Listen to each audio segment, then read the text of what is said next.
Tanghali ng linggo, may 1,000 public high school students ang pinasaya ng live performances mula sa National Artist for Music na si Ryan Cayabyab at National Artist for Dance na si Alice Reyes.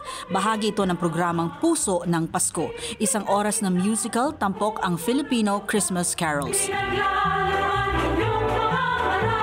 Pagsapit ng gabi, pinangunahan ni Pangulong Bongbong Marcos at unang ginang Liza Araneta Marcos ang tradisyonal na Christmas tree lighting ceremony. My Christmas wish is that despite everything, that no Filipino has, every Filipino should feel somehow Christmas.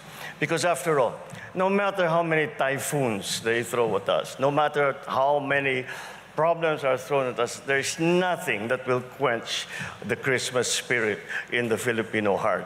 In every child, man, woman, Filipino, hindi mo na matatanggal sa Pilipinas yan. And rightly so.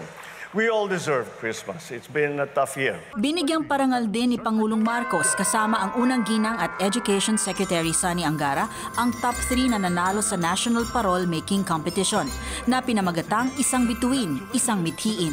Ang third place ay nakuha ng Rojas City School for Philippine Craftsmanship, second place naman ang Panabo City National High School at ang first prize ay nakuha ng Pedro V. Panaligan Memorial High School sa Calapan City. Ikatlong taon na ngayon ng Parol Making Competition. Layo nito na ipakita at iparamdam ang init at saya ng Paskong Pilipino at ang pag-asa sa bagong Pilipinas. 148 parol ang kasali sa patimpalak.